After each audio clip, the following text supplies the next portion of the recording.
Welcome to public சேவை. வணக்கம் நண்பர்களே, இன்றைக்கி நம்ம சேனலில் ரேஷன் கார்டின் பெயர் நீக்கம் எவ்வாறு செய்வது அப்படின்ற இன்ஃபர்மேஷனை பற்றி பார்க்க போகிறோம். எந்தவித கட்டணம் இல்லாமல் நீங்களே ஆன்லைன் மூலமாக உங்கள் குடும்ப உறுப்பினர் பெயரை நீக்கம் செய்துவிடலாம். ஃபஸ்ட்டு பார்த்தீங்க அப்படின்னா, உங்களோட வீட்டில் பெண்கள் இருப்பாங்க, அவங்கள நீங்கள் மேரேஜ் பண்ணி கொடுத்துருப்பீங்க. அவங்களுடைய நேமை உங்களுடைய ரேஷன் கார்டிலேருந்து ரிமூவ் பண்ணுற மாதிரி இருக்கும். அண்ட் செகண்டாக பார்த்தீங்க அப்படின்னா, உங்களுடைய ரேஷன் கார்டில் இருக்கிறவங்க யாராவது தவறி விட்டாங்க அப்படின்னா அவங்களுடைய நேம் ரேஷன் கார்டிலேருந்து ரிமூவ் பண்ணுற மாதிரி இருக்கும். அண்ட் தேர்டாக பார்த்தீங்க அப்படின்னா, நீங்கள் தத்து கொடுத்துருப்பீங்க குழந்தைங்கள. அந்த மாதிரி பட்சத்தில் ரேஷன் கார்டிலேருந்து எப்படி நேமை நீக்கம் செய்வது மற்றும் இதர ஏதாவது ரீசன் உங்களுக்கு இருக்கும். அந்த மாதிரி பட்சத்தில் எப்படி ரேஷன் கார்டிலேருந்து நேமை நீக்கம் செய்யலாம் அப்படின்ற முழு இன்ஃபர்மேஷனை இந்த வீடியோ மூலமாக நாம் பார்க்கலாம். நீங்கள் ஏதாவது ஒரு ப்ரௌசர் ஓப்பன் பண்ணிக்கோங்க. கூகுளில் TNBDS அப்படின்றத நீங்கள் டைப் பண்ணுங்கள். டைப் பண்ணிவிட்டு அதுக்கு அடுத்ததாக என்டர் பண்ணுங்கள். என்டர் பண்ண உடனே உங்களுக்கு ஒரு பேஜ் உங்களுக்கு ஓப்பன் ஆகும். அதில் ஃபஸ்ட் லிங்க்காக உங்களுக்கு கவர்மெண்ட் அஃபிஷியல் லிங்க் ஒன்று கொடுத்துருப்பாங்க. அந்த லிங்க்கை நீங்கள் டச் பண்ணுங்கள். டச் பண்ணிங்க அப்படின்னா ஆட்டோமேட்டிக்காக உங்களுக்கு அஃபிஷியல் வெப்சைட்டோட பேஜுக்குள்ளுக்கு ஓப்பன் ஆகிடும். அந்த பேஜையே ஸ்க்ரால் டவுன் பண்ணிங்க அப்படின்னா குடும்ப உறுப்பினர் நீக்கம் சொல்லி கொடுத்துருப்பாங்க. ஸோ அதை நீங்கள் டச் பண்ணிங்கன்னா நெக்ஸ்ட்டு இந்த பேஜ் உங்களுக்கு ஓப்பன் ஆகிடும். இந்த பேஜில் என்ன கொடுத்துருக்காங்கன்னா, உங்களுடைய பதிவு செய்யப்பட்ட 10 டிஜிட் நம்பரை நீங்கள் டைப் பண்ணுங்கள். டைப் பண்ணிட்ட பிறகு கீழே கேப்சா குறியீடு அப்படின்னு சொல்லிட்டு கொடுத்துருப்பாங்க. அந்த நம்பரை நீங்கள் அதுக்கு கீழே இருக்கிற ஒரு ஸ்மால் பாக்ஸில் கரெக்டாக நீங்கள் டைப் பண்ணிக்கோங்க. டைப் பண்ணிட்ட பிறகு அதுக்கு அடுத்ததாக பார்த்தீங்கன்னா பதிவு செய் அப்படின்னு கொடுத்துருப்பாங்க. அதை நீங்கள் டச் பண்ணணும். டச் பண்ணிங்க அப்படின்னா உங்களுடைய மொபைல் நம்பருக்கு பார்த்தீங்கன்னா 7 நம்பர் ஒரு மெசேஜ் உங்களுக்கு ரிசீவ் ஆகும்.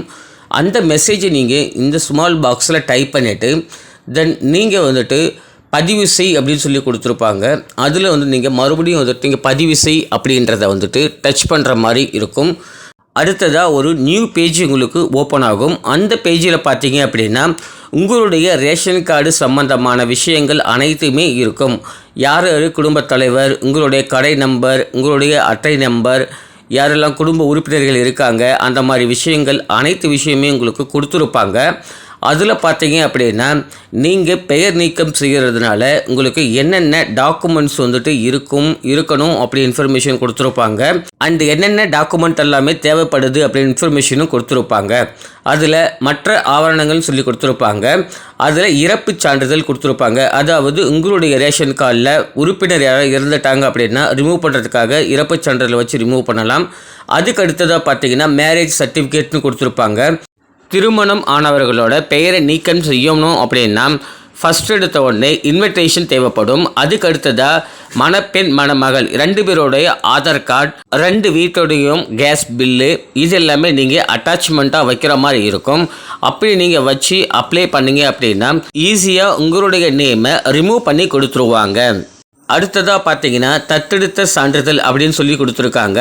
அதாவது உங்களுடைய ரேஷன் கார்டில் உள்ள பெயரை யாராவது தத்தெடுத்திருக்காங்க அப்படின்ற பட்சத்தில் அவங்களுடைய பெயரை ரிமூவ் பண்ணுற மாதிரி இருக்கும். ஸோ அப்போது நீங்கள் தத்தெடுத்தல் சான்றிதழ் அப்படின்றத அட்டாச்மெண்ட் பண்ணிவிட்டு நீங்கள் யூஸ் பண்ணிக்கலாம். அதுக்கடுத்து இதர அப்படின்னு சொல்லி கொடுத்துருக்காங்க. உங்களுடைய ரேஷன் கார்டில் வேறு ஏதாவது பை மிஸ்டேக்காக வேறு ஏதாவது பேர் இருக்குது உங்கள் குடும்ப உறுப்பினர் இல்லாமல் அப்படின்ற பட்சத்தில் அவங்க பேரை ரிமூவ் பண்ணுறீங்க அப்படின்ற பட்சத்தில் இதர அப்படின்னு செலக்ட் பண்ணிவிட்டு நீங்கள் ரெக்வஸ்ட் அனுப்பிச்சிட்டாலே போதுமானது. அரசு தரப்பில் செக் பண்ணிவிட்டு உங்களுடைய நேமை ரிமூவ் பண்ணி கொடுத்துருவாங்க. விவரங்களில் பார்த்தீங்க அப்படின்னா திருமண சான்றிதழ் அப்படின்னு சொல்லிட்டு வச்சுருக்கேன். அதாவது திருமணம் ஆனவங்களோட பேர் தான் கேன்சலேஷன் நான் ரெக்வஸ்ட் கொடுக்க போகிறேன். அதனால் திருமண சான்றிதழ் அப்படின்னு சொல்லி கொடுத்துருக்கேன். அதுக்கு அடுத்ததாக பார்த்தீங்கன்னா சூஸ் ஃபைல் அப்படின்னு கொடுத்துருப்பாங்க. அதை ப்ரௌஸ் பண்ணிங்க அப்படின்னா உங்களுடைய டாக்குமெண்ட்ஸ் எல்லாமே ஆல்ரெடி சொன்ன மாதிரி நீங்கள் ரெடி பண்ணி வச்சுட்டீங்க அப்படின்னா நீங்கள் சூஸ் ஃபைல் கொடுத்துட்டு அதுக்கு அடுத்துட்டு பார்த்தீங்க அப்படின்னா அந்த ஃபைலை பதிவேற்றம் செஞ்சு விடணும். முக்கியமான விஷயம்னு பார்த்தீங்கன்னா நீங்கள் ஆதார் கார்டு, கேஸ் பில் மற்றும் திருமண சான்றிதழ்கள் எல்லாம் வச்சுருப்பீங்க. ஃபைல் சைஸ் எல்லாமே ரொம்ப பெருசாகவே இருக்கும். நீங்கள் அப்லோட் பண்ணும்போது 1 MBக்குள்ளே இருக்கிற மாதிரி நீங்கள் பார்த்துக்கணும். அந்த ஒரு எம்பிக்குள்ளே இருக்கிற மாதிரி உங்களுக்கு பண்ண தெரியல அப்படின்ற பட்சத்தில் நான் வீடியோ டிஸ்கிரிப்ஷனில் கொடுத்துருக்கேன் எப்படி பண்ணணும் அப்படின்றதுக்கான வீடியோ. ஸோ அதை நீங்கள் ரெஃபர் பண்ணி கூட நீங்கள் சைஸை வந்துட்டு கம்மி பண்ணிக்கலாம். அதுக்கடுத்து பதிவேற்றம் சொல்லி கொடுத்தீங்க அப்படின்னா அதுக்கு கீழே திருமணச் சான்றிதழ் ப்ரூஃப் அப்படின்னு சொல்லிட்டு பிடிஎஃப் அப்படின்னு சொல்லிட்டு அட்டாச்மெண்ட்டுக்கு ஆகிருக்கும். அதாவது நான் வந்து பதிவேற்றம் பண்ணியிருக்கேன்றதுக்கான ப்ரூஃபாக அங்கே கொடுத்துருக்காங்க. அதுக்கு அடுத்தது பார்த்திங்கன்னா ரீசன் கேட்டிருக்காங்க.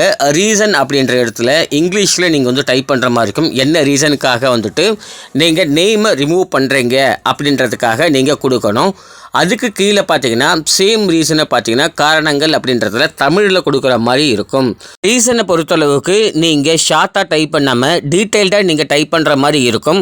அதாவது ஒரு குடும்பத்தில் வந்துட்டு ஒரு பெண்ணை வந்து திருமணம் பண்ணி கொடுக்குறாங்க அப்படின்ற பட்சத்தில் அதில் வந்துட்டு எப்படி டைப் பண்ணணும் அப்படின்னா, எனது மகளுக்கு திருமணம் ஆகிவிட்டது, அவருடைய மாமியார் வீட்டுக்கு சென்று விட்டார், ஆகையால் என்னுடைய ரேஷன் கார்டிலிருந்து பெயர் நீக்கம் செய்து தருமாறு கேட்டுக்கொள்கிறேன் அப்படின்ற மாதிரிட்டு நீங்கள் இங்கிலீஷ்லேயும் தமிழ்லேயும் டைப் பண்ணுற மாதிரி இருக்கும். அப்படி டீட்டெயில்டாக கொடுத்தீங்க அப்படின்னா 100% உங்களுடைய டீட்டெயில்ஸ் செக் பண்ணிவிட்டு உங்களுக்கு ரிமூவ் பண்ணி கொடுத்துருவாங்க. ஷார்ட்டாக கொடுத்தீங்கன்னா கண்டிப்பாக வந்துட்டு கேன்சல் பண்ணுறதுக்கான வாய்ப்புகள் கொஞ்சம் கம்மியாகவே இருக்கும். அதில் பார்த்தீங்க அப்படின்னா நெக்ஸ்ட் அதுக்கு கீழே ஸ்க்ரால் டவுன் பண்ணிங்க அப்படின்னா உங்களுடைய உறுப்பினர் பெயர் எல்லாமே காமிக்கும். அதில் பர்டிகுலராக யாரோட நேமை ரிமூவ் பண்ணணுமே அதை வந்துட்டு நீங்கள் நான் ரைட் ஹேண்ட் சைடில் கொடுத்துருக்கு ஹைலைட் பண்ணிவிட்டு ஸ்மால் டிக் பாக்ஸ் கொடுத்துருப்பாங்க. நேமை கரெக்டாக செலக்ட் பார்த்துட்டு அதில் வந்து டிக் பாக்ஸில் வந்து டிக் கொடுத்துக்கோங்க. அதுக்கு கீழே பார்த்தீங்கன்னா உறுதிப்படுத்துதல் அப்படின்னு சொல்லிட்டு ஒரு பேராக கொடுத்துருப்பாங்க. அந்த பேராவில் என்ன கொடுத்துருக்காங்களா, நான் விதிமுறைகள் மற்றும் நிபந்தனைகள் ஏற்கப்பட்டுள்ளேன், மேலே கொடுக்கப்பட்டுள்ள விவரங்கள் என் அறிவுக்கு உண்மையானது என்று நம்புகிறேன். ஒருவேளை என்னால் கொடுக்கப்பட்ட விவரங்கள் தவறானது அல்லது உண்மையற்றது என தெரிய வந்தால் விதிமுறைக்கு உட்பட்டு அதாவது என்னோடய குடும்ப அட்டையை ரத்து செய்து தருமாறு கேட்டுக்கொள்கிறேன் அப்படின்ற மாதிரி சொல்லியிருக்காங்க. அதாவது நீங்கள் மேலே கொடுக்குற டீட்டெயில்ஸ் எல்லாமே கரெக்டு தான் அப்படின்றத விஷயத்த நீங்கள் சொல்கிறீங்க. சப்போஸ் தப்பாக கொடுத்துருக்கீங்க அப்படின்ற பட்சத்தில் ரேஷன் கார்டில் வந்துட்டு நீக்கமே செஞ்சு அதாவது கேன்சலேஷனே பண்ணிவிடுவாங்க அப்படின்ற இன்ஃபர்மேஷனை கிளியராக கொடுத்துருக்காங்க உறுதிப்படுத்துதலை. அதில் நீங்கள் ரீட் பண்ணிவிட்டு செக் பண்ணிக்கோங்க. அதுக்கு அடுத்தது ஒரு ஸ்மால் பாக்ஸ் கொடுத்துருப்பாங்க, ரெட் கலரில் ஹைலைட் பண்ணியிருக்கேன், அதை டிக் கொடுத்துக்கோங்க. ஃபைனலாக பார்த்தீங்க அப்படின்னா பதிவு செய் அப்படின்றத நீங்கள் டச் பண்ணிங்க அப்படின்னா உங்களுடைய குடும்ப உறுப்பினர் நீக்கம் செய்ததுக்கான குறிப்பு எண், அதாவது உங்களுக்கு அக்னாலஜ்மெண்ட் நம்பர் கொடுத்துருப்பாங்க. அந்த நம்பரை வந்துட்டு நோட் பண்ணி வச்சுக்கோங்க. அது மட்டும் இல்லாமல் உங்களோட ரிஜிஸ்டர் மொபைல் நம்பருக்கு ஒரு மெசேஜ் உங்களுக்கு வந்திருக்கும். அந்த எப்படி நீங்கள் வந்துட்டு டவுன்லோட் பண்ணலாம் அப்படின்ற இன்ஃபர்மேஷனை பார்க்கலாம்.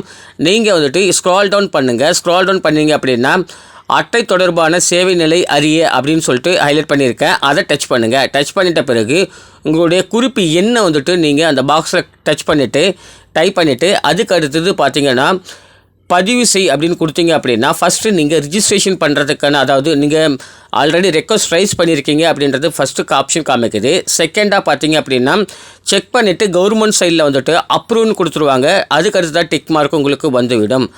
ஸோ இந்த மாதிரியான தான் உங்களுடைய அக்னாலஜ்மெண்ட் ரிசீவ் ஆகும். அக்னாலஜ்மெண்ட்டில் பார்த்தீங்கன்னா உங்களுடைய டிஸ்ட்ரிக்ட் இருக்கும், தாலுக்கு இருக்கும், உங்களுடைய அப்ளிகேஷன் நம்பர் இருக்கும். அதுக்கு அடுத்தது எப்போ நீங்கள் ரெக்வஸ்ட் பண்ணீங்களோ அந்த ரெக்வஸ்ட் டேட்டு, நீங்கள் டவுன்லோட் பண்ண டேட்டு, அது மாதிரி எல்லாமே கொடுத்துருப்பாங்க.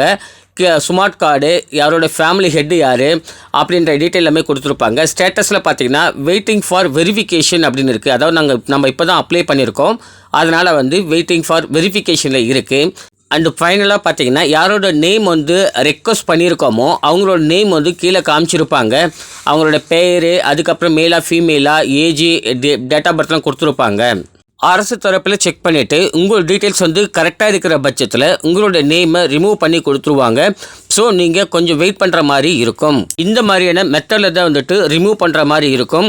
இதை தவிர வேறு ஏதாவது உங்களுக்கு தகவல் தேவைப்படுது, ரேஷன் கார்டு ரிலேட்டடான இன்ஃபர்மேஷன் தேவைப்படுது அப்படின்னா கமெண்ட் பாக்ஸில் கேளுங்க. கண்டிப்பாக நம்ம சைட்லேருந்து உங்களுக்கு ஹெல்ப் பண்ணுறோம். இந்த வீடியோ உங்களுக்கு பிடிச்சிருந்தா லைக் பண்ணுங்கள், உங்கள் ஃப்ரெண்ட்ஸுக்கு ஷேர் பண்ணுங்கள் அண்ட் சப்ஸ்கிரைப் பண்ணுங்கள். தேங்க்யூ ஃபார் வாட்சிங்.